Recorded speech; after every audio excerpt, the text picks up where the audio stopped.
Welcome to the deep dive. You've given us quite a fascinating set of sources today. Yeah. We've got excerpts from John 17, Acts 20, Psalm 68, and a daily reflection piece too.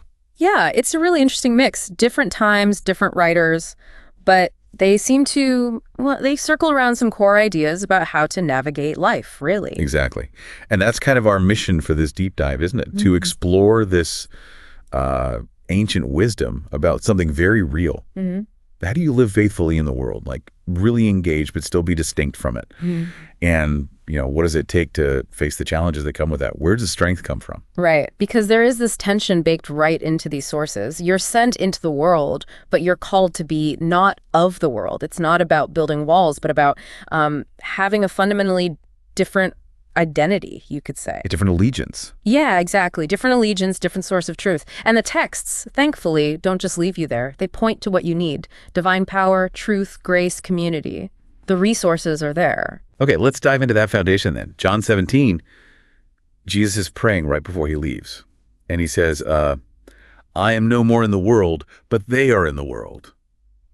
That kind of sets the scene, right? They're staying. It absolutely does. And the crucial part, I think, is that he doesn't pray for them to be taken out. He says it point blank later, I do not pray that you should take them out of the world, but that you should keep them from the evil one. So it's not escape. No, not at all. It's about preservation while they're right there in the thick of it, in the environment they're meant to operate in. And he prays for their unity too, that they may be one, even as we are one. He links it directly to, well, divine unity. That sounds like a pretty high bar. It is. And what's so striking is, right after praying for unity in the world, he hammers home their relationship to the world.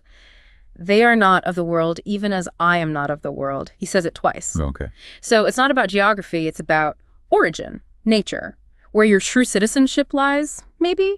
You work in the world, but your values, your truth source, it's different. Okay, so if you're in but not of, how do you maintain that? What keeps you separate?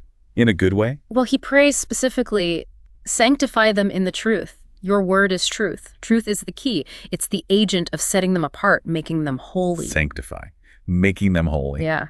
And then he adds this, which is amazing, and for their sake, I consecrate myself, that they also may be consecrated in truth. His own dedication is somehow linked to theirs. It's all grounded in truth. So sanctified isn't just a status, it's like an active thing based on truth. Yeah. And it's for a reason. Definitely for a reason. He says, as you sent me into the world, so I have sent them into the world. They're set apart by truth, living in the world for a mission to the world. It's this paradox. Being distinct actually fuels the engagement. But it's not easy street. He mentions, I have given them your word, and the world has hated them. So that distinctness, that mission, it brings opposition. Right. And he even mentions the son of perdition earlier, acknowledging failure right there in the inner circle. That's so important. It's not a naive view. Opposition is part of the deal. Failure is possible. Yeah. And yet, despite all that, the goal he prays for is that they may have my joy fulfilled in themselves. Joy, amidst hatred and potential failure. Yeah. That's a tension the sources hit us with right away. Joy isn't the absence of trouble. It's something deeper, something fulfilled even within the trouble. Wow, okay. That's a lot to think about. Now, let's maybe shift gears a bit to Acts 20, Paul's farewell. Different context later on, dealing with the church on the ground. How does this in the world, not of it theme play out here? Well, it's less about the initial sending and more about enduring leadership challenges. Paul's talking to the elders, the guardians. He says, take heed to yourselves and to all the flock. There's this huge weight of responsibility. He emphasizes the cost too, right? The church, which he obtained with his own blood, it makes the guardianship feel really sacred. Absolutely. And then come the warnings, really stark warnings. First, fierce wolves will come in among you, not sparing the flock. That sounds like threats coming from outside, attacking the community. Okay, external attacks. Yes. But then, maybe even scarier, he says, from among your own selves will arise men speaking perverse things to draw away the disciples after them. Whoa. So the danger isn't just outside the walls. Exactly. It's internal. False teaching, division, leaders turning bad, all happening within the community, trying to pull people away, scatter the flock. It aims right at that unity Jesus prayed for. So you've got wolves from outside and potential betrayers inside. What's Paul's advice? How do they handle this? His instruction is simple but demanding. Therefore, be alert. Stay awake. Pay attention. And he points to his own example, 3 years, nonstop, even with peers, warning them. It shows this alertness isn't passive. It takes effort, vigilance, real emotional investment. Okay, be alert. But that sounds exhausting, constantly watching for wolves and false teachers.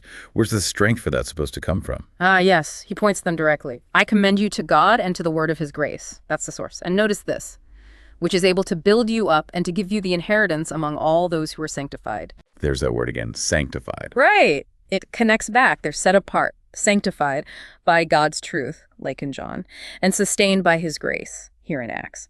Grace builds them up, secures their hope, gives them the power to stand firm and stay alert. And Paul backs it up with his own life, doesn't he? He talks about not wanting silver or gold, working with his hands. Yes, he gives this really practical model. How to live in the world, deal with money and work, but not be driven by greed or self-interest. He says, look, I showed you how by so toiling one must help the weak. It's about service, helping others, not accumulating stuff. Living differently within the world's systems. Precisely. And he seals it with that quote from Jesus, one we only have because Paul remembered it. It is more blessed to give than to receive. That's practical, countercultural wisdom for how to operate in the world. And the scene ends with tears and embraces. It shows how deep these bonds were and how hard this life could be. Definitely. It underscores the human reality of it all. Okay, so Jesus prays for them to be kept set apart by truth in the world. Paul warns about dangers in the world and points to God's grace for strength. But where does the fundamental power originate? The ability to stand, to be alert, to give, to endure. That's the perfect setup for Psalm 68. It zooms out, you could say, and focuses on the ultimate source, the sheer immense power and majesty of God himself. Yeah, the language there is incredible. Him who rides in the heavens, behold, he sends forth his voice, his mighty voice. It paints God as, well, sovereign over everything. Totally. But it's not just abstract power. The psalm shows God actively pushing back against the forces that mess things up in the world. Things like conflict, exploitation. The beasts among the reeds, the herd of bulls, those who lust after tribute and delight in war. Exactly those images. It depicts God confronting the very kinds of disruptive, self-serving powers that threaten peace and justice, the kind of forces, maybe, that Paul warned about in different forms. God isn't passive towards the world's chaos. And the connection to his people is explicit at the end, isn't it? It is. Right at the end. Awesome is God. The God of Israel, he gives power and strength to his people. That's the key link. God's awesome sovereign power isn't just for show, it's imparted. It's given to his people. That's the source of resilience. That's where the strength comes from. To live this in the world, not of it life, to face the wolves and the internal threats, to keep serving and giving. It flows from God himself. Okay, wow. So let's try and pull these strands together now. We've got John, Acts, the Psalm, and that reflection piece you mentioned. Yeah, when you put them side by side, a really coherent picture emerges, I think. Faithful living isn't about hiding away. It's about being fully present in the world, sent with a purpose, like Jesus prayed. But at the same time, your core identity, your values, your ultimate loyalty, they're fundamentally different from the world's systems. You're not of the world, as John stresses and Paul's warnings imply. And it's going to be tough. There will be external attacks, internal challenges like Acts shows. Right. But you're not left alone in that. There's God's protection, his truth that sets you apart, his grace that builds you up, that's John and Acts, and underlying it all is his foundational power, his strength given to you, which Psalm 68 shouts about. So that word sanctified, set apart. It's not just a label, it's dynamic. It's rooted in God's truth, enabled by his grace and empowered by his strength, all so you can navigate life in the world. Exactly. And that reflection piece you brought in, it nails these points, doesn't it? Protection, sanctification in the world, but not of it. Mission, truth, unity, faithfulness through trials, holiness. Being grounded in truth while being a light. Yeah, it summarized it well. It really pulled the threads from the scriptures together accurately. And it ends with a really direct challenge connecting all this ancient wisdom right back to us, to you listening. What one step can you take today to remain grounded in God's truth while being a light in the world? Yeah, that shifts it from theory to practice, doesn't it? How do you actually live this? And that quote, it includes from Psalm 16, "Keep me safe, my God, for in you I take refuge." That ties refuge directly to facing the world. How do you see that connection? Refuge sounds almost passive, but being a light is active. Well, I think it suggests that the being a light part doesn't come from just gritting your teeth and trying harder. It actually flows from the refuge. You draw your safety, your stability, your power from God first. Okay. And that grounding is what enables you to then step out and be that light, engage with the world without being swallowed by it. The strength for the outward mission comes from the inward refuge. That makes a lot of sense. It's about the source, not just the action. Yeah, exactly.